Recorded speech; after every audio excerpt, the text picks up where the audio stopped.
Hello student. तो आज हम लोग क्लास 9th का फिजिक्स का एक बहुत ही इम्पोर्टेंट और बहुत ही अच्छा चैप्टर इसको कह सकते हैं, कार्य, ऊर्जा और शक्ति को पढ़ेंगे। पूरा चैप्टर शुरू से लेके अंत तक हम लोग आज इस वीडियो में देखेंगे। कार्य क्या है, यहाँ पे देखिए एक पूरा चैप्टर में आपको क्या क्या पढ़ना है वो दिया हुआ है कि इस पूरे चैप्टर में आपको क्या क्या पढ़ना है। कार्य के बारे में पढ़ना है, कार्य का सूत्र क्या होता है, धनात्मक कार्य, ऋणात्मक कार्य, शून्य कार्य, ऊर्जा कितने प्रकार के होते हैं, शक्ति क्या है, ऊर्जा का रूपांतरण कैसे होता है, किस ऊर्जा को किस ऊर्जा में बदला जाता है। ये पूरा चैप्टर आज हम लोग इस वीडियो में देखेंगे। इसके अलावा पूरा जैसे ही कार्य, ऊर्जा और शक्ति के बारे में हम लोग पढ़ लेंगे, अगर बेहतर तरीका से आप समझ लेंगे तो इसके बाद इससे रिलेटेड जो भी क्वेश्चंस बनेगा, न्यूमेरिकल्स बनेगा या क्वेश्चन बनेगा, उसको भी हम लोग देखेंगे पूरा पढ़ने के बाद। तो ये एक क्लास आप लोग का ये कार्य और ऊर्जा का जो चैप्टर है, पूरा कार्य और ऊर्जा से रिलेटेड जितना डाउट है सब क्लियर हो जाएगा इसमें। थ्योरी के साथ साथ लास्ट में हम लोग इसका क्वेश्चंस भी लगाएंगे। तो सबसे पहले चैप्टर क्या है, कार्य तथा ऊर्जा, या इसको ऐसे बोल सकते हैं कार्य, ऊर्जा और शक्ति, क्योंकि इसमें शक्तियों के बारे में भी बहुत कुछ जानना है आपको। तो ये क्लास 9th का एक इम्पोर्टेंट चैप्टर है। सबसे पहले इसमें आपको तो कार्य के बारे में जानना है, उसके बाद ऊर्जा के बारे में जानना है, फिर शक्ति पढ़ेंगे। जब ये सब कुछ जान जाएंगे तो इसके प्रकारों के बारे में भी आपको पढ़ना है। सबसे पहले हम लोग बात करते हैं कार्य। कार्य क्या है, सबसे पहले हम लोग देखेंगे कि कार्य क्या है। कार्य या जिसको हम लोग बोलते हैं वर्क, ठीक है। तो नॉर्मली कार्य का अगर परिभाषा आपको कहा जाए कि कार्य किसको कहेंगे, तो जब किसी वस्तु पर बल लगाया जाए, जब किसी वस्तु पर बल लगाया जाए और उस वस्तु में कुछ विस्थापन उत्पन्न हो जाए तो इसे क्या कहते हैं, कार्य कहते हैं। ध्यान से सुनिएगा, जब किसी वस्तु पर बल लगाया जाए और उस वस्तु में कुछ विस्थापन उत्पन्न हो जाए तो उसे क्या कहते हैं, कार्य कहते हैं। अब कहिएगा अगर बल लगाया जाए और उस वस्तु में विस्थापन ही उत्पन्न ना हो तो बिल्कुल वो कार्य नहीं है।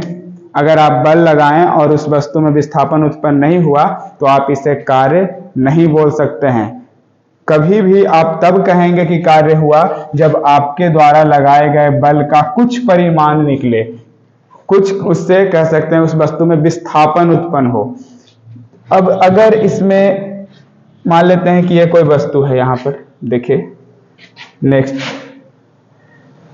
ये देखिए इधर थोड़ा सा, यहां पे बता रहा है कार्य।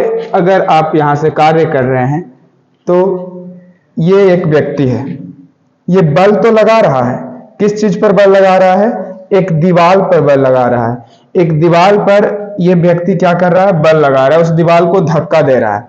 क्या ये दीवार को धक्का दे पाएगा, दीवार में विस्थापन उत्पन्न हो जाएगा। दीवार पे ये बल लगाया तो इसके द्वारा लगाया गया बल से क्या दीवार गिर जाएगा, नहीं ना। तो बल लगाने से इसका कोई विस्थापन उत्पन्न नहीं हुआ, इस दीवार में कोई विस्थापन उत्पन्न नहीं हुआ। जहां पे दीवार है दीवार वहीं पे रहेगा, विस्थापन 0 है।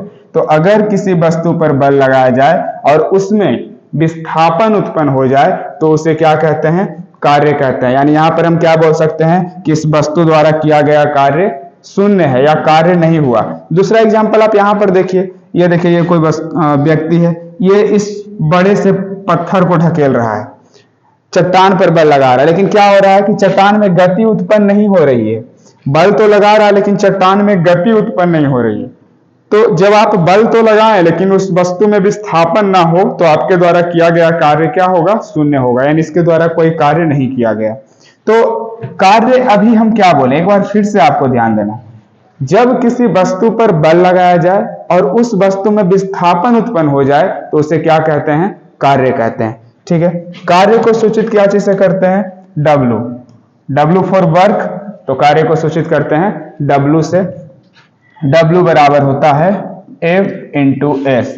आप ऐसे भी बोल सकते हैं कार्य बराबर बल और गुना S का मतलब विस्थापन,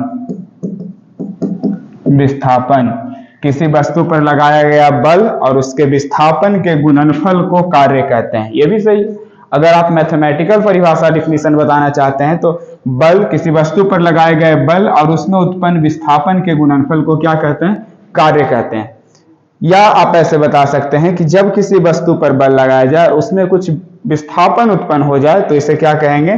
कार्य कहेंगे। कार्य को W सूचित करते हैं, बल को फोर्स F से सूचित करते हैं और विस्थापन यानी डिस्प्लेसमेंट को S से सूचित करते हैं। तो आपका फॉर्मूला हुआ यहां से W बराबर F इंटू S।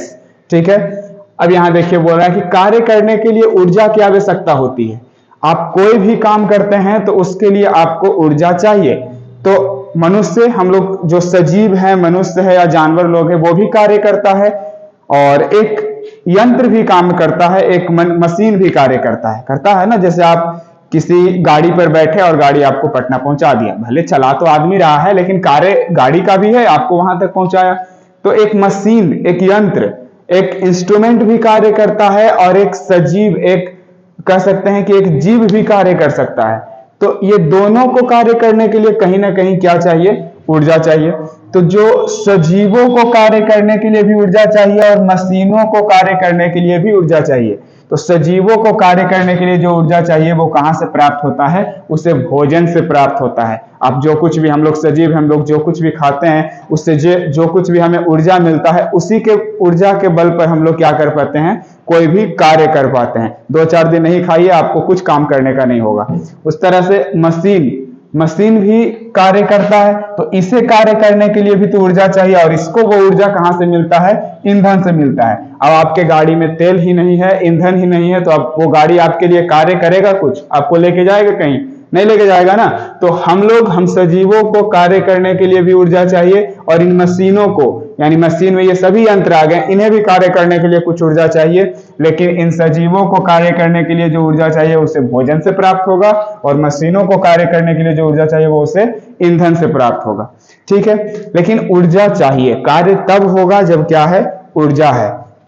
अब कार्य यहां पर कुल 3 प्रकार के होते हैं। There are 3 types of work. 3 प्रकार के कुल कार्य होंगे। एक होता है धनात्मक कार्य, एक धनात्मक कार्य होता है, एक हो गया आपका ऋणात्मक कार्य और एक होता है शून्य कार्य।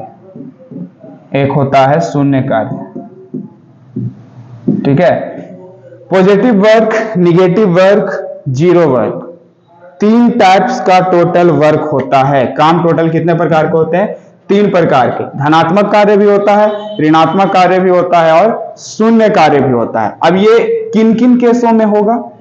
अब यहां पे इसी का एग्जाम्पल देख लीजिए। यहां पे ये व्यक्ति बल तो लगा रहा है, लेकिन इसके द्वारा इस वस्तु में विस्थापन क्या उत्पन्न ही नहीं हो रहा है, विस्थापन ही नहीं हो रहा है। तो यानी ये डिस्प्लेसमेंट जो है, विस्थापन है, वो क्या हो जाएगा? 0।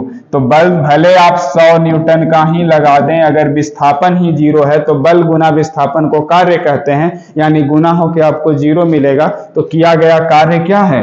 शून्य है। यानी आप क्या बोलिएगा? ये व्यक्ति द्वारा किया गया कार्य कैसा कार्य है? धनात्मक कार्य है कि ऋणात्मक कार्य है या शून्य कार्य है? तो इस व्यक्ति द्वारा किया गया कार्य एक शून्य कार्य है। इस बंदे द्वारा भी किया गया कार्य शून्य कार्य है। इतना बड़ा पत्थर को ढकेल तो रहा है, लेकिन इसके द्वारा इस चट्टान में गति नहीं उत्पन्न होती है, तो इसके द्वारा किया गया कार्य क्या होगा? शून्य कार्य होगा। ये जो एक एक पॉइंट आपको भी बता रहे हैं ना, कार्य बराबर क्या होता है, धनात्मक कार्य, ऋणात्मक कार्य, शून्य कार्य, शुरू से लेके लास्ट तक पूरा शिद्दत से, पूरा ईमानदारी से इसको देखना है। ये अगर इसको आप देखते हैं इस पूरा इस शिद्दत से, तो लास्ट में जो हम इससे रिलेटेड क्वेश्चंस करवाएंगे आपके लिए, पूरा ये चैप्टर का कह सकते पूरा थ्योरी के साथ साथ क्वेश्चन भी है। तो जब लास्ट में आपको क्वेश्चन करवाएंगे तो आपको ऐसे ही सब पता होगा, ऐसे ही बताएंगे। ध्यान नहीं देंगे तो फिर लास्ट में दिक्कत होगा। तो ये कार्य कितना प्रकार का हुआ? 3 प्रकार का। कार्य बराबर क्या? W बराबर F डॉट S। अब यहां पर शून्य कार्य तो आप लोग देख लिए कि बल लगाया और क्या हो गया? इसमें कुछ हुआ ही नहीं, विस्थापन ही नहीं हुआ, दीवार इससे घसक नहीं रहा, चट्टान भी इससे घसक नहीं रहा, तो इसके द्वारा किया गया कार्य कौन कार्य होगा? शून्य कार्य होगा। बाकी अब 2 टाइप्स बच गया, एक धनात्मक कार्य बच गया और एक क्या बच गया? ऋणात्मक कार्य। उसको भी समझ लेते हैं कि वो क्या होता है। तो उसको अब देखते हैं कि आखिर ये कार्य होगा कब। देखिए अब ये क्या है, ये एक मान लो बैल है, ठीक है, बैल ही मान लो इसको, ये एक बैल है और ये बैल क्या कर रहा है, एक बैलगाड़ी पर लदा हुआ सामान, इसमें बहुत भारी सामान लदा हुआ है जो भी हो, इस सामान को ये ढोकर खींच कर बल लगाकर, देखिए बल लगा रहा है किस दिशा में, उस दिशा में। ये बैल, ऐसा तो घोड़ा जैसा लग रहा है, जो भी मानो, चलो घोड़ा मानते हैं इसको, ठीक है, ये घोड़ा है, ये एक घोड़ा है और ये टमटम है, ये घोड़ा गाड़ी है। ये घोड़ा क्या कर रहा है, बल लगा रहा है इस गाड़ी पर, और इस गाड़ी को बल लगाकर घोड़ा इस दिशा में खींच रहा है। बल लगा रहा है तो क्या टमटम आगे बढ़ रहा है, बिल्कुल बढ़ेगा, घोड़ा का काम होता है इस गाड़ी को खींचना। तो इस पर भरे ही बोझ लदा हुआ है, इसे काम दे दिया गया है, लेकिन ये बल जिस दिशा में लगाया, बल किस दिशा में लगाया, उस दिशा में लगा रहा है। देखिए बल का डायरेक्शन यहाँ पे दिया हुआ है कि बल उस दिशा में लगा रहा है, तो जिस दिशा में ये बल लगा रहा है सेम उसी दिशा में ये गाड़ी क्या हो रहा है, विस्थापित हो रहा है। उस दिशा में अगर ये घोड़ा खींच रहा है इस गाड़ी को, तो ये गाड़ी भी उसी दिशा में जा रहा है। तो अगर जिस दिशा में बल लगाया गया हो, वस्तु का विस्थापन भी उसी दिशा में हो, तो किया गया कार्य क्या होगा, धनात्मक कार्य होगा। ये घोड़ा उस दिशा में खींचा ना गाड़ी को, यानी ये बल का इसका डायरेक्शन क्या हो गया, उधर, तो वस्तु का विस्थापन यानी एस का भी डायरेक्शन किधर है, उधर ही है। दोनों का अगर दिशाएं समान हो, जिधर बल लगा रहे हैं वस्तु भी उधर जाए, तो इस प्रकार किए गए कार्य को क्या कहेंगे, धनात्मक कार्य कहेंगे। उसी तरह से देखिए बोल रहा है, एक साइकिल सवार साइकिल में पैंडल मार रहा है, तो साइकिल में पैंडल मारिएगा तो साइकिल आगे बढ़ेगा ना, यानी आप बल लगाएं तो साइकिल का विस्थापन हुआ कि नहीं हुआ, होगा, तो वो भी किया गया कार्य क्या होगा, धनात्मक कार्य होगा, क्योंकि आप साइकिल पे बल लगाए तो साइकिल विस्थापन हुआ, उसमें साइकिल आगे की ओर बढ़ा। चैन उतरा हुआ रहेगा तो अलग बात है, लेकिन जनरली अगर आप साइकिल पे पैडल मारिएगा तो आपका साइकिल में विस्थापन उत्पन्न होगा, यानी आपके द्वारा किया गया कार्य कैसा रहेगा, एक धनात्मक कार्य रहेगा। एक कुली वजन लेकर सिर पर इस तरह से खड़ा है तो कार्य होगा, कहीं बहुत फेमस एग्जांपल है, इस पे थोड़ा ध्यान दीजिएगा। एक कुली वजन लेकर स्थिर खड़ा है तो उसके द्वारा किया गया कार्य होगा कि नहीं। देखिए थोड़ा सा इसमें आपको ज्यादा जानना पड़ेगा। W बराबर होता है F.S, ये आपको विस्तार में 11th में ये टॉपिक मिलेगा। इसको हम लोग लिखते हैं Fs cos थीटा। ये जो थीटा होता है ना, बल और विस्थापन के बीच का कोण होता है। बल और विस्थापन के बीच का कोण थीटा होता है। अगर ये थीटा का वैल्यू जो होगा उस पर डिपेंड करेगा किया गया कार्य। अब अगर किया गया कार्य, लगाया गया बल और उसमें हुआ विस्थापन के बीच का कोण 90 डिग्री हो जाए तो क्या होगा। जैसे आप मान लेते हैं सर पे कोई भारी सामान लेके कहीं जा रहे हैं, घर से एक बोरा गेहूं उठाएं और 4 किलोमीटर आप चलें। आप तो कहेंगे हम बहुत चले, बहुत थके, बहुत काम किए, लेकिन फिजिक्स की भाषा में आपके द्वारा किया गया कार्य शून्य है। कहिएगा कैसे। तो W बराबर F, जो भी आप बल लगाए हो, मान लेते हैं कि तुम 1000 बल लगाए, चलो इसको हम मान लिए कितना कि 1000 बल लगाया होगा, ठीक है, इसको 1000 ले लेते हैं, इसको 1000 न्यूटन मान लेते हैं। विस्थापन तुम 4 किलोमीटर चला यानी 4000 मीटर चला, इंटू कॉस थीटा। थीटा होता है वर्ग और विस्थापन के बीच, बल और विस्थापन के बीच का कोण। अब सर पे जब कुछ लिया हुआ है तो उस पे बल ऊपर की ओर लगा रहा है और तुम किसी डायरेक्शन में चल रहे हो इस तरह से, तो बल तो लग रहा है ऐसे और आपका दिशा है ऐसे, तो बल और विस्थापन के बीच का कोण यहाँ पर कितना हो रहा है, 90 डिग्री, यानी थीटा कितना रखिएगा, 90 डिग्री। तो W बराबर 4100 गुना करो, बहुत काम हो गया, मान लेते हैं तुम्हारा आ रहा है यहाँ पे कितना, 4 लाख आ गया, लेकिन cos 90 का वैल्यू 0, और 0 यहाँ पे जैसे ही रखिएगा आपका हो गया 0, किया गया कार्य 0।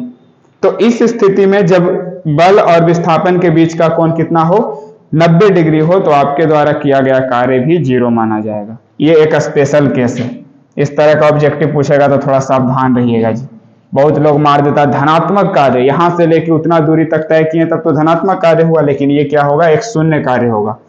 उसी तरह से एक मान लेते हैं कि कोई भी वस्तु को आप बल लगा रहे हैं और जिधर की दिशा में बल लगा रहे हैं उसी डायरेक्शन में उस वस्तु में विस्थापन हुआ तो वो किया गया कार्य क्या होगा, धनात्मक कार्य होगा। और अगर विस्थापन नहीं हुआ तो किया गया कार्य शून्य कार्य होगा। इस घोड़े द्वारा किया गया कार्य कौन सा कार्य होगा, धनात्मक कार्य होगा, क्योंकि ये खींचा, जिस डायरेक्शन में बल लगाया उसी डायरेक्शन में क्या उत्पन्न हो गया, विस्थापन उत्पन्न हुआ उसी डायरेक्शन में, तो ये धनात्मक कार्य है।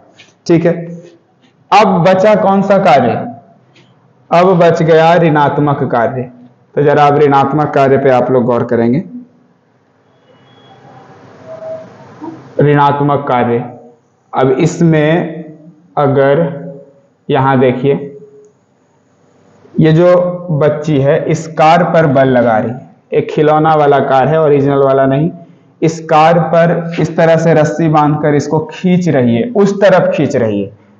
अब ये बच्ची उस कार को उस तरफ खींच रही है और ये बल यानी कि उसका बल किधर का डायरेक्शन में हुआ, देखिए तीर का निशान दिया हुआ है ना, यानी इसके द्वारा लगाया गया बल का दिशा उधर है। और साथ ही साथ इस वस्तु को खींचा, इस कार को खींचा, तो ये कार में भी गति होगा, कार भी किधर जाएगा, उधर ही जाएगा। यानी जिधर बल लगाया गया वस्तु भी उसी डायरेक्शन में जा रहा है, तो किया गया कार्य क्या होगा, धनात्मक। तो ये भी किसका उदाहरण है, एक धनात्मक कार्य का उदाहरण। ये भी हो गया एक धनात्मक कार्य का उदाहरण।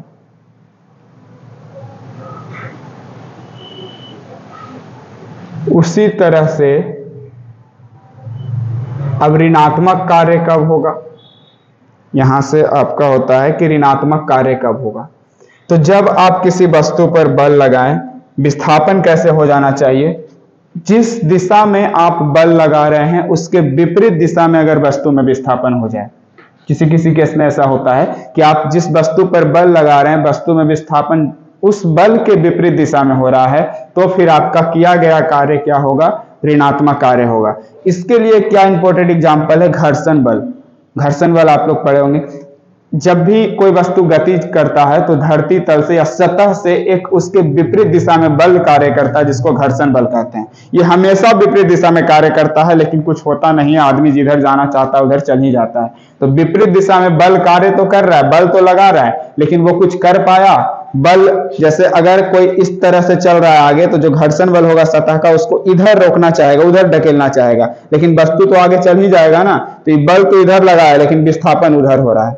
बल लगा इस डायरेक्शन में, विस्थापन हो रहा है उस डायरेक्शन में, तो दोनों का दिशा अलग है। अगर बल का दिशा और विस्थापन का दिशा दोनों विपरीत दिशाओं में हो तो इस प्रकार किया गया कार्य क्या कहलाता है, ऋणात्मक कार्य कहलाता है। देखिए ऋणात्मक कार्य तब होता है जब वस्तु की गति की विपरीत दिशा में बल लगाया जाता हो। जिस दिशा में वस्तु चल रहा है उसके विपरीत दिशा में बल लगाया जाता हो तो ऋणात्मक कार्य होता है। एग्जाम्पल के लिए देखिए क्या है, जब हम जमीन पर रखी फुटबॉल पर किक मारते हैं तो फुटबॉल किक मारने की दिशा में चलती है, तो यह धनात्मक कार्य है। लेकिन जब फुटबॉल रुकती है तो उस पर एक घर्षण बल कार्य करता है।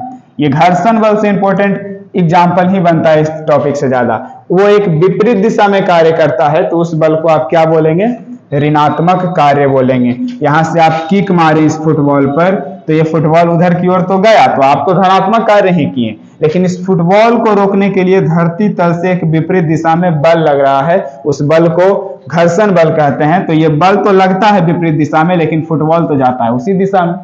हमेशा गति के विपरीत दिशा में घर्षण बल लगता है। तो इस तरह के किया गया कार्य जो होगा उसको क्या कहेंगे, ऋणात्मक कार्य कहेंगे। ठीक है, तो कार्य समझ में आया होगा। कार्य कुल 3 प्रकार का होता है, धनात्मक कार्य, ऋणात्मक कार्य और शून्य कार्य। ठीक है, अब ऊर्जा के बारे में पढ़ेंगे। ये तो कार्य हो गया। अभी हम बोल रहे थे कि कार्य करने के लिए ऊर्जा की आवश्यकता होती है। कार्य करने के लिए ऊर्जा की आवश्यकता होती है।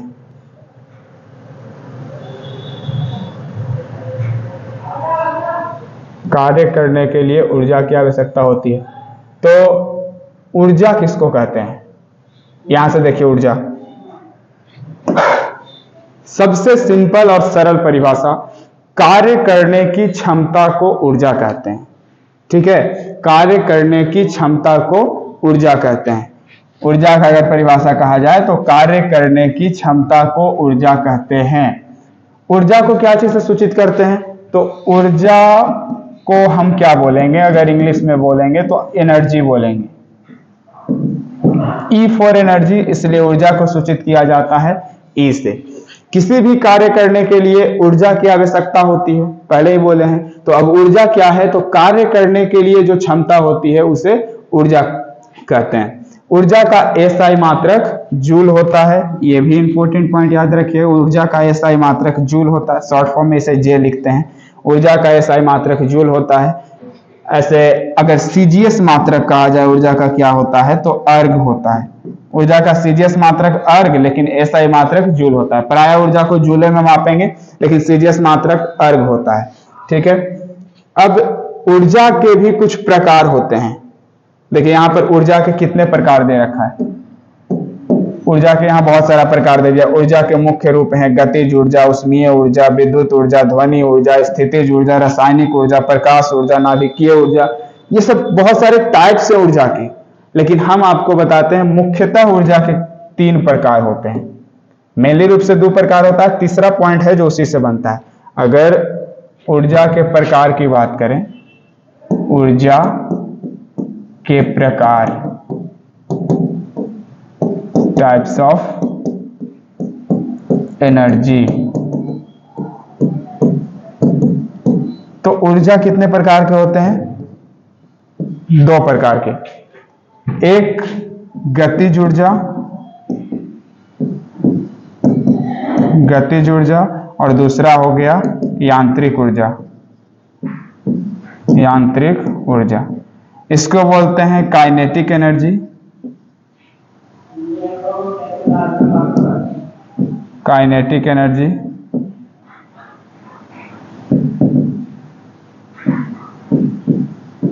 और इसको बोलते हैं पोटेंशियल एनर्जी।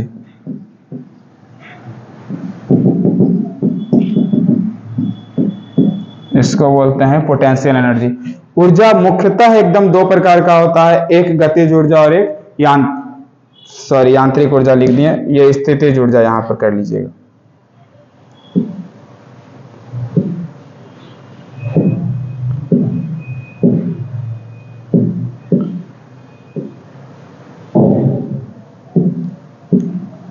यहां पे एक तो हो जाएगा आपका क्या,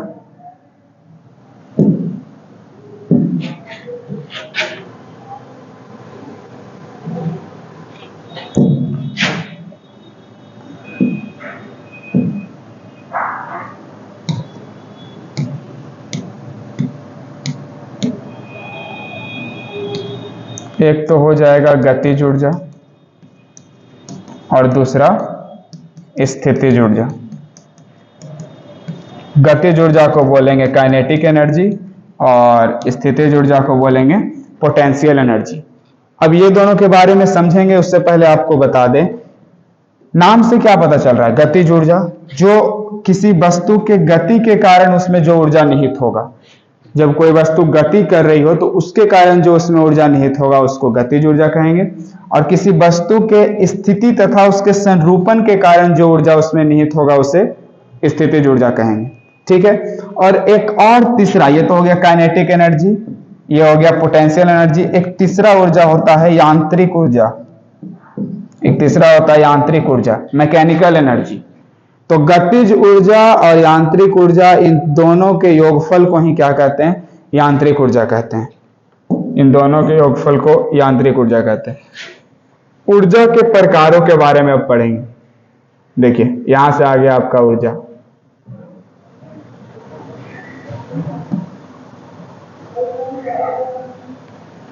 ठीक है। तो सबसे पहले आपको क्या दिया हुआ है? यांत्रिक ऊर्जा। अभी बताएं इसके बारे में। किसी वस्तु की गतिज ऊर्जा और उसकी स्थितिज ऊर्जा के योगफल को क्या कहते हैं? यांत्रिक ऊर्जा कहते हैं। किसी वस्तु के गतिज ऊर्जा, स्थितिज ऊर्जा दोनों के योगफल को यांत्रिक ऊर्जा कहते हैं या मैकेनिकल एनर्जी बोलते हैं। गतिज ऊर्जा क्या है? किसी वस्तु के गति के कारण कार्य करने की जो क्षमता होती है उसे उस वस्तु का गतिज ऊर्जा कहते हैं। यानी कोई वस्तु अगर गति कर रहा है तो उसके गति के कारण जो उसमें ऊर्जा निहित होती है उस ऊर्जा को कहते हैं गतिज ऊर्जा। ठीक है। अगर ये सब परिभाषा अभी हम बोल रहे हैं आप समझ तो रहेंगे, अगर आपको याद नहीं है, आपके पास नोट्स नहीं है, तो आप इससे लिख सकते हैं वीडियो को रोक के, और आप नोट्स भी अपना तैयार कर सकते हैं। इसलिए इतना अरेंज तरीका से आप लोग के लिए हम सजा के और एक बेहतरीन एक सिंपल भाषा में जो परिभाषा हो सकता है वो बना के लाए हैं। तो किसी वस्तु के गति के कारण जो कार्य करने का ऊर्जा कार्य करने की जो क्षमता उसमें होगा, या किसी वस्तु के गति के कारण जो ऊर्जा होगा उसमें निहित, उस ऊर्जा को क्या कहेंगे? गतिज ऊर्जा। जैसे देखिए उदाहरण गतिज ऊर्जा का, एक गतिशील क्रिकेट बॉल, अब बैट्समैन क्या किया? शॉट खेला, अब बॉल इस तरह से लौड़ाते हुए जा रहा है 4 रन के लिए, तो वो जो बॉल गति में है तो उस बॉल में जो गति होगा, उस बॉल में जो ऊर्जा निहित होगा उस टाइम कौन सा ऊर्जा होगा? एक गतिज ऊर्जा निहित होगा। बहता हुआ पानी, नदी में पानी बहता जा रहा है तो क्या है? वो एक गतिशील अवस्था में है ना, तो गति करता हुआ हर एक चीज में कौन सा एनर्जी होगा? गतिज ऊर्जा हुआ। तो बहता हुआ पानी भी एक किसका उदाहरण हो गया? गतिज ऊर्जा का। एक गतिशील गोली, बंदूक से अब गोली चला तो वो गोली में कौन सा निहित ऊर्जा है? उस गोली में भी कौन सा ऊर्जा है? गतिज ऊर्जा है, काहे कि वो गति कर रहा है। बहती हुई हवा, जो हवा चल रही है, हवा बह रही है, उसमें भी कुछ एनर्जी होगा, तो किस प्रकार का एनर्जी होगा? गतिज ऊर्जा होगा, गतिशील है इसलिए। एक गतिशील कार, एक कार चल रही है सड़क पर तो वो भी गति में है, उसमें भी गतिज ऊर्जा है। एक दौड़ता हुआ खिलाड़ी इस तरह से रनिंग कर रहा है तो उसका शरीर अभी गति की अवस्था में है, तो इसमें भी कौन सा एनर्जी होगा? गतिज ऊर्जा ही होगा। लुढ़कता हुआ पत्थर इस तरह से लुढ़कता जा रहा है तो गतिज ऊर्जा होगा। उड़ता हुआ हवाई जहाज, इसमें भी गतिज ऊर्जा होगा। तो गति करती हुई कोई भी वस्तु रहेगा तो उसमें किस प्रकार का ऊर्जा निहित होगा? गतिज ऊर्जा निहित होगा। तो ये सब इसका क्या हो गया? उदाहरण। अब गतिज ऊर्जा के बारे में थोड़ा सा हम लोग विशेष रूप से चर्चा करते हैं। यहाँ पर ध्यान दीजिए, गतिज ऊर्जा को हम लोग काइनेटिक एनर्जी कहते हैं। अभी बताया ना कि गतिज ऊर्जा को काइनेटिक एनर्जी कहते हैं, इसलिए इसको सूचित क्या चीज से किया जाता है? ई के से। ई के फॉर काइनेटिक एनर्जी, ऐसे लिखना है कैपिटल ई और छोटा सा यहाँ पे लिखना है ई के बगल में के।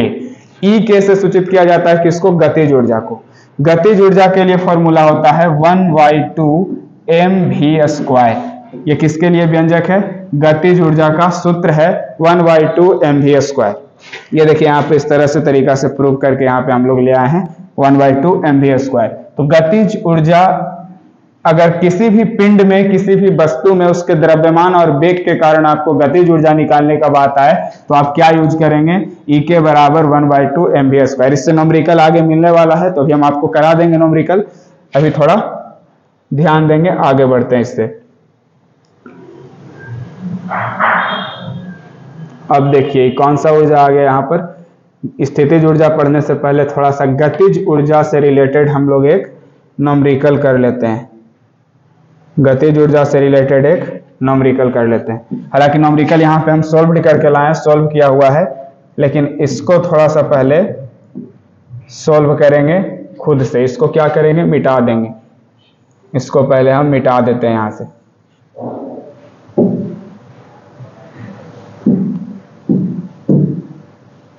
मिटा के और फिर से बताते हैं कि ये बनेगा कैसे।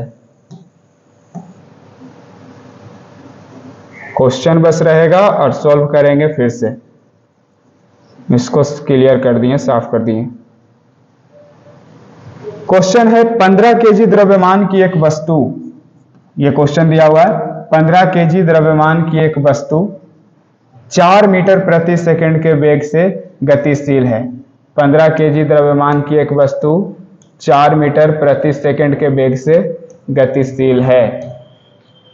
ठीक है, क्या निकालना है? वस्तु की गतिज ऊर्जा क्या होगी? ये क्वेश्चन है। 15 केजी द्रव्यमान की एक वस्तु 4 मीटर प्रति सेकंड के वेग से, एक समान वेग से गतिशील है, तो वस्तु की गतिज ऊर्जा क्या होगी? जब भी आप फिजिक्स में नोमरिकल बना रहे हैं तो उसके लिए क्या करिए? पहले डाटा तैयार कीजिए कि दिया हुआ क्या है और निकालना क्या है। दिया हुआ क्या है? वस्तु का द्रव्यमान। द्रव्यमान को डिनोट करते हैं m से, कैपिटल M से। तो m बराबर कितना हो जाएगा? 15 केजी द्रव्यमान का वस्तु है तो m के लिए हम लोग लिख देंगे 15 केजी। वस्तु का वेग, वेग को वेलोसिटी बोलते हैं इसलिए v से सूचित करते हैं। v कितना हो जाएगा? 4 मीटर प्रति सेकंड। निकालना है गतिज ऊर्जा E के। देखिए अभी बताए थे कि गतिज ऊर्जा को सूचित E के से करते हैं, तो गतिज ऊर्जा E के बराबर निकालना है। फॉर्मूला क्या होता है? 1/2 mv²। तो यहाँ 1/2 गुना द्रव्यमान, द्रव्यमान कितना हो गया? 15। गुना बेग कितना हो गया, 4 मीटर प्रति सेकंड के बेग से चल रहा है ना, तो 4 का क्या कर दिए स्क्वायर, भी स्क्वायर होता है ना, तो बेग का क्या करेंगे स्क्वायर कर देंगे। तो यहाँ 1/2 गुना 15 गुना 4 का स्क्वायर कितना हो गया 16, 2 से काट दिए 16 को 8 बार में, अब 15 8 कितना हो गया 120। और ऊर्जा का एसआई मात्रक अभी हम आपको क्या बताएं, एसआई मात्रक जूल बोले, सीजीएस मात्रक अर्ग होता है, एसआई मात्रक जूल होता है। कोई भी ऊर्जा रहे, गतिज ऊर्जा हो, स्थितिज ऊर्जा हो, कोई भी ऊर्जा हो, एसआई मात्रक क्या होगा जूल होगा। तो यहाँ पर हम लोग गतिज ऊर्जा निकालने, कितना आ गया 120, यहाँ पर क्या लिख देंगे जूल, आंसर कितना हो गया 120 जूल।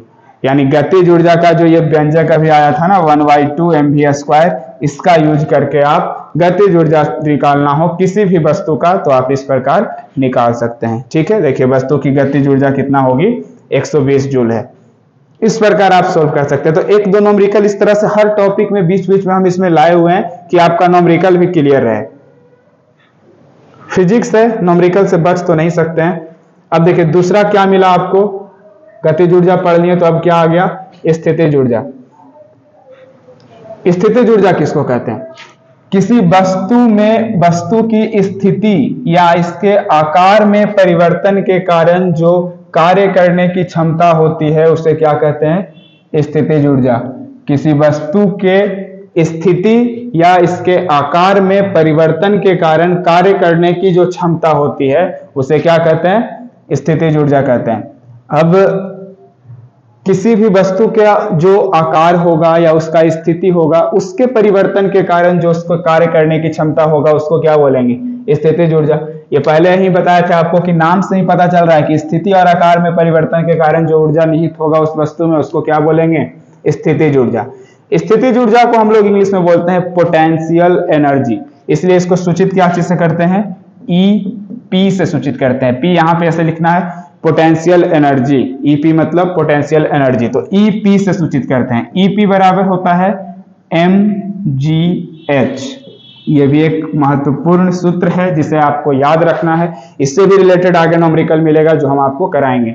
तो स्थितिज ऊर्जा बराबर होता है mgh, द्रव्यमान, गुरुत्वीय त्वरण और ऊंचाई के गुणनफल को हम लोग स्थितिज ऊर्जा कह सकते हैं। पहले एग्जाम्पल समझ लेते हैं इसका। एक बांध में जमा किया गया पानी है, एक बहुत बड़ा डैम बना के रखे हैं और पानी को आप क्या कर रहे हैं स्टोर कर रहे हैं, रोक रहे हैं। तो उस पानी में अभी कौन सा ऊर्जा होगा, पानी में ऊर्जा तो होगा ना, तो अभी उस पानी में कौन सा ऊर्जा निहित होगा, तो वो स्थिर अवस्था में है, तो उसके स्थिति के कारण जो उसका ऊर्जा निहित होता है उसमें उस ऊर्जा को बोलते हैं हम लोग स्थितिज ऊर्जा। तो आपको उदाहरण से पकड़ लेना है कि कौन सा ऊर्जा हो सकता है उसमें। देखिए उदाहरण क्या हो रहा है, बांध में जमा किया गया पानी, समझ ही रहे होंगे जमा किया हुआ पानी है, कौन सा ऊर्जा होगा स्थितिज ऊर्जा। खिलौने की कार की कसी हुई स्प्रिंग, खिलौना में होता है ना ऐसे धागा खींच दिए अभी रोके हुए, जैसे ही छोड़ेंगे वो स्थितिज ऊर्जा गतिज ऊर्जा में बदल के कार तेजी से चल जाएगा। तो अभी उस स्प्रिंग को हम लोग कस के खींच के पकड़े हुए हैं, तो अभी उसमें छोड़े नहीं है, तो अभी पकड़े हुए, तो उस खिलौने में कौन सा ऊर्जा रहेगा स्थितिज ऊर्जा रहेगा। धनुष की तनी हुई डोरी, ये धनुष है, अभी तीर छोड़ना बाकी है, धनुष को ऐसे क्या किए तान के रखे हुए हैं, तो अभी जब तक इसको ऐसे रोक के रखे हुए हैं तो इसके डोरी में जो निहित ऊर्जा होगा इस ऊर्जा को आप कौन ऊर्जा बोलिएगा स्थितिज ऊर्जा। लेकिन जैसे ही डोरी को छोड़िएगा डोरी तेजी से इस तीर में इस बाण में क्या दे देगा गतिज ऊर्जा दे देगा। स्थितिज ऊर्जा से ही गतिज ऊर्जा में परिवर्तन होता है और गतिज ऊर्जा से स्थितिज ऊर्जा में परिवर्तन होता है। बोला ना कि ऊर्जा का रूपांतरण होता है बस। तो ये सब किसका उदाहरण हो गया, ये सब जो भी है ये सब उदाहरण हो गया हमारा स्थितिज ऊर्जा का। ठीक है, तो अब नेक्स्ट आते हैं इधर, इसका भी एग्जाम्पल करेंगे, इसका भी नॉमरिकल कर लेते हैं। ये देखिए यहां पे एक नॉमरिकल है जिसको हम फिर क्या करेंगे मिटा देंगे, इसको भी हम मिटा देंगे और फिर से उसको हम सब मिल के सोल्व करेंगे। इस नॉमरिकल को हम लोग मिल के सोल्व करेंगे। पहले इसको मिटा देते हैं, ये सब को ऐसे मिटा देते हैं, सब मिटा देंगे, हो गया। अब इसको बनाएंगे, बनेगा कैसे। 10 केजी द्रव्यमान की एक वस्तु को धरती से 6 मीटर ऊंचाई तक उठाया जाता है, तब इसकी स्थितिज ऊर्जा ज्ञात करें। क्वेश्चन है ये, 10 केजी द्रव्यमान की एक वस्तु को, हमेशा सबसे पहले क्या करना है, उसका डाटा तैयार करना है। तो उस वस्तु का द्रव्यमान कितना केजी हो गया, 10 केजी। तो वस्तु का द्रव्यमान m बराबर कितना लिख देंगे, 10 केजी। एक डाटा मिला, द्रव्यमान को मास कहते हैं इसलिए m बराबर, धरती से वस्तु की ऊंचाई बोल दिया है, वस्तु धरती से 6 मीटर ऊंचाई तक उठाया जाता है, तो इस वस्तु की ऊंचाई को हम लोग कितना लिख देंगे, 6 मीटर।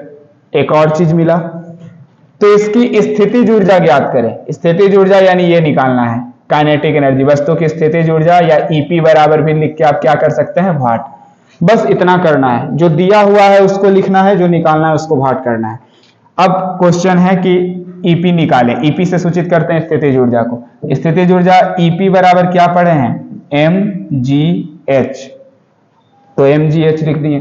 m मतलब तो वस्तु का द्रव्यमान, h मतलब तो वस्तु की धरती तल से ऊंचाई, g का मतलब होता है पृथ्वी का गुरुत्वीय त्वरण।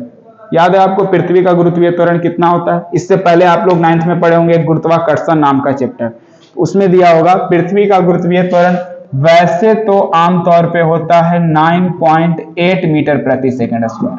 पृथ्वी किसी वस्तु को अपने ओर जिस त्वरण से आकर्षित करती है उस त्वरण को क्या बोलते हैं, गुरुत्वीय त्वरण बोलते हैं। तो जनरली पृथ्वी का गुरुत्वीय त्वरण होता है 9.8 मीटर प्रति सेकंड स्क्वायर, लेकिन ये मान क्या है, 10 के बिल्कुल करीब है। 9.8 मतलब 10 के बिल्कुल करीब है, इसलिए हम लोग अपने सुविधा के लिए क्या करते हैं, इस g का मान कितना लेके चलते हैं, 10 ही मान के चलते हैं, यानी 10 मीटर प्रति सेकंड स्क्वायर हो गया g। तो ईपी बराबर निकालेंगे, m हो गया द्रव्यमान, कितना रख दिए, 10 केजी, g का मान 10 मीटर प्रति सेकंड स्क्वायर, तो 10 रख दिए, गुना h कितना हो जाएगा, ऊंचाई 6 मीटर, तो यहाँ 6 रख दिए, तीनों को गुना कर दीजिए, 600।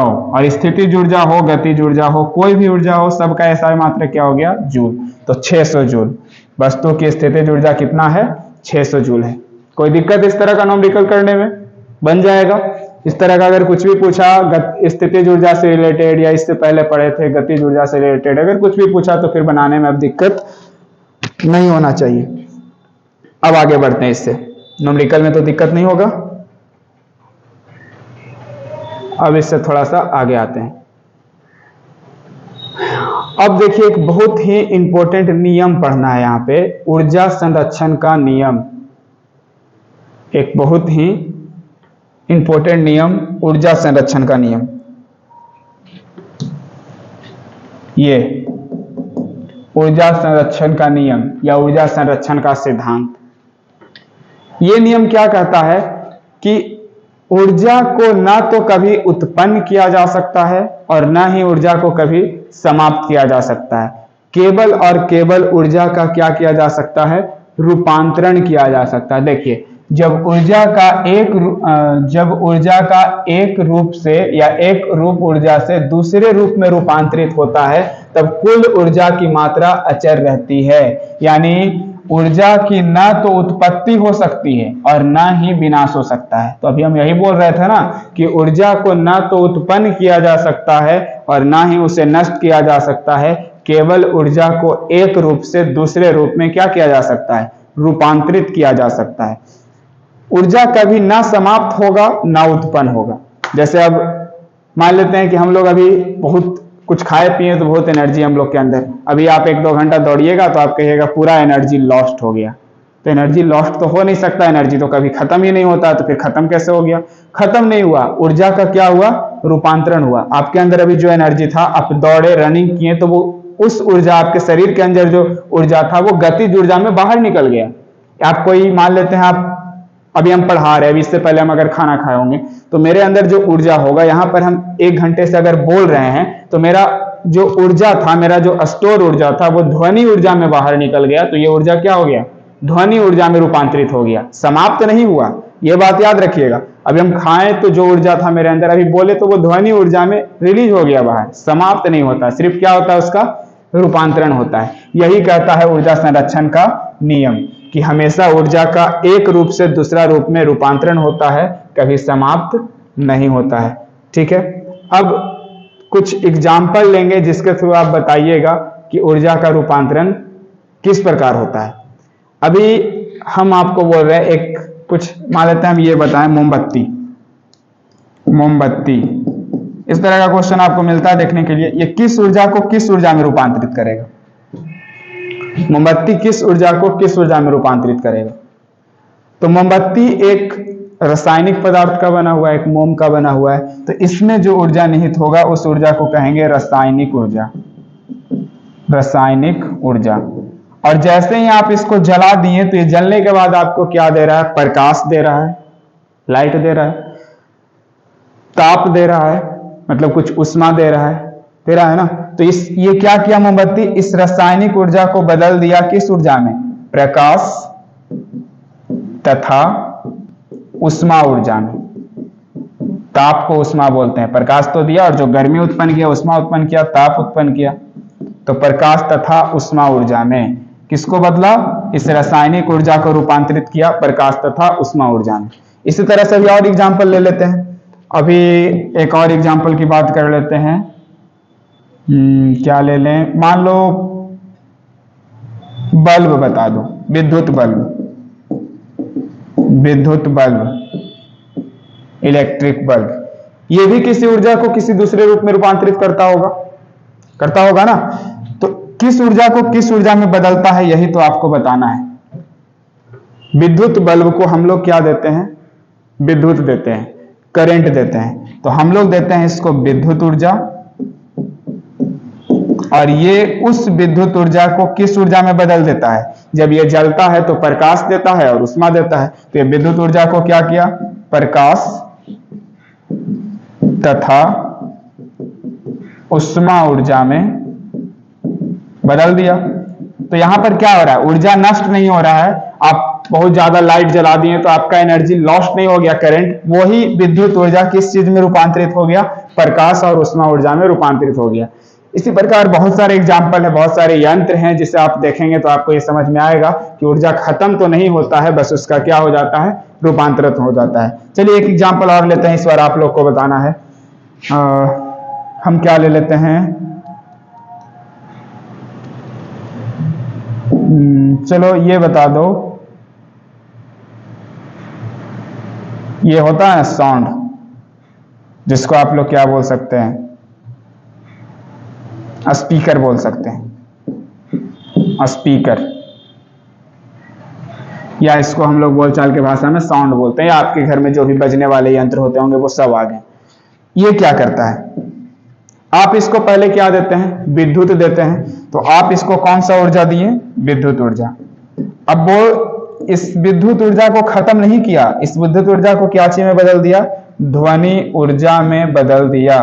आपके द्वारा दिए गए इस विद्युत ऊर्जा को ध्वनि ऊर्जा में बदल दिया। तो इस प्रकार जो ऊर्जा का रूपांतरण होता है, इसी को कहते हैं ऊर्जा संरक्षण का सिद्धांत या ऊर्जा संरक्षण का नियम। हमेशा हर वस्तु ऊर्जा को एक रूप से दूसरा रूप में केवल बदलता ही है, कभी नष्ट नहीं कर सकता और ना ही कभी क्या कर सकता है? उत्पन्न कर सकता है। अब समझ में बेहतर तरीका से आपको आ गया होगा कि ऊर्जा संरक्षण का सिद्धांत है क्या। डाउट नहीं होना चाहिए। इस तरह का वस्तु आप, इस तरह का उदाहरण आप अपने मन में भी और सोचिए और उस पर विचार कीजिए कि किस प्रकार ऊर्जा का रूपांतरण दूसरे चीज में होता है। हम तो 2-3 एग्जाम्पल दे ही दिए, अब इसके अलावा आपको और सोचना है और उस पर सोचना है कि किस प्रकार ये चेंज करता है या रूपांतरित करता है। ठीक है, नेक्स्ट टॉपिक पे आते हैं।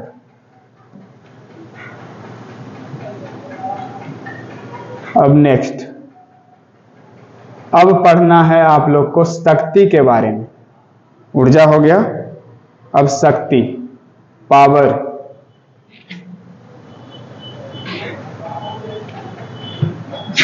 शक्ति क्या है? शक्ति को हम लोग इंग्लिश में बोलते हैं पावर।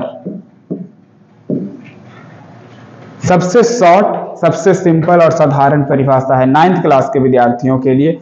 कार्य करने की दर को या कार्य करने की समय दर को क्या कहते हैं? शक्ति कहते हैं। देखिए शक्ति का परिभाषा, कार्य करने की दर को शक्ति कहते हैं या ऊर्जा रूपांतरण के दर को शक्ति कहते हैं।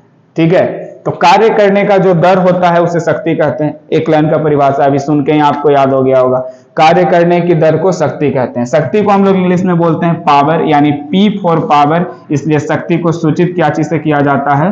P से सूचित किया जाता है। शक्ति को सूचित करते हैं P से। P बराबर क्या हो जाएगा?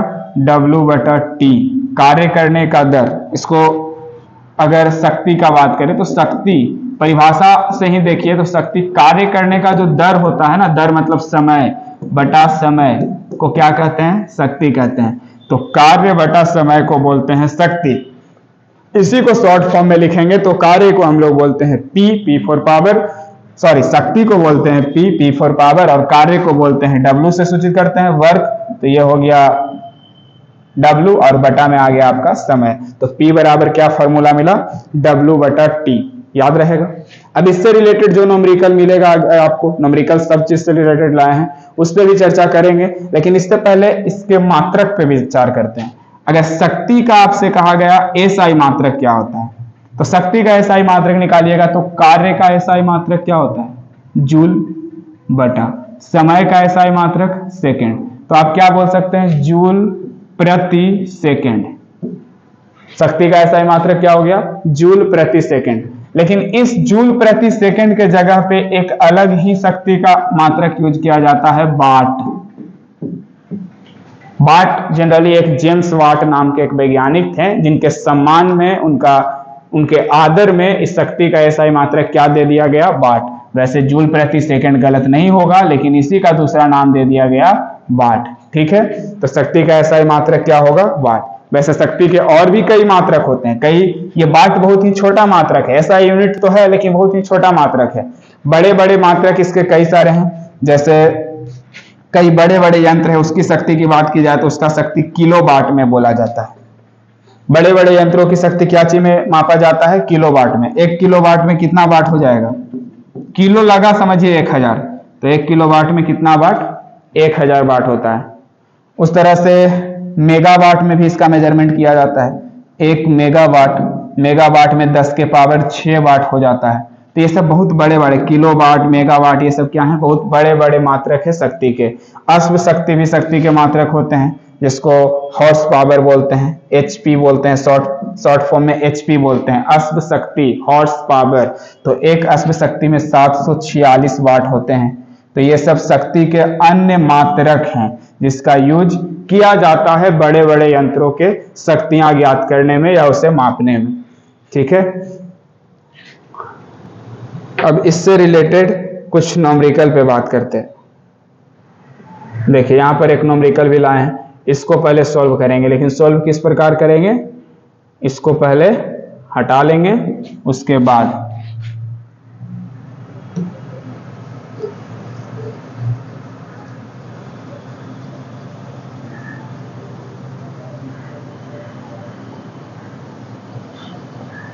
ये इसको पहले मिटा दिए। अब इसको सॉल्व करिए हम लोग मिलके। एक वस्तु 5 सेकेंड में 20 जूल कार्य करती है, इसकी शक्ति कितनी है? शक्ति निकालना है, यानी P बराबर क्या लिखेंगे? वाट। पहले ही बोले हैं जो निकालना है उसको लिखना है, और जो नहीं निकालना मतलब जो निकालना है उसको भी लिखना है, जो दिया हुआ उसको भी लिखना है। जो दिया हुआ है उसमें उसका डाटा लिख लेना है, और जो निकालना है उसको वाट कर देना है। ये ही सबसे बेसिक रूल है फिजिक्स में न्यूमेरिकल सॉल्व करने का। तो सबसे पहले अब यहाँ पे शक्ति निकालना है, शक्ति कितनी होगी? तो शक्ति बराबर क्या कर दिए? वाट कर दिए।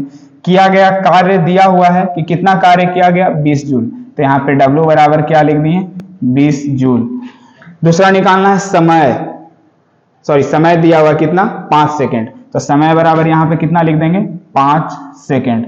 दो चीज दिया हुआ था, दोनों का डाटा यहाँ पे लिख दिए। शक्ति निकालना, शक्ति बराबर क्या होता है? कार्य बटा समय। शॉर्ट फॉर्म में लिखेंगे तो W/T। W मतलब कार्य, तो कार्य कितना किया गया? 20 जूल, तो यहाँ लिख दिए 20 जूल बटा T मतलब समय, समय कितना लगा? 5 सेकेंड, तो यहाँ लिखे 5 सेकेंड। 5 से 20 कट गया 4 बार में, 4 क्या लिखिएगा? शक्ति का मात्रक, शक्ति का SI मात्रक होता तो बहुत कुछ है, किलोवाट, मेगावाट, अश्व शक्ति, लेकिन शक्ति का SI मात्रक होता है वाट। तो आंसर आपका कितना हो गया? 4 वाट। आप लोग भी बनाए तो 4 वाट आ रहा था क्या? देखिए वस्तु की शक्ति कितना? 4 वाट है। तो इस प्रकार से शक्ति का न्यूमेरिकल आप सोल्व कर सकते हैं अगर ऐसा क्वेश्चन मिले तो। कोई दिक्कत नहीं होगा इसमें, ठीक है।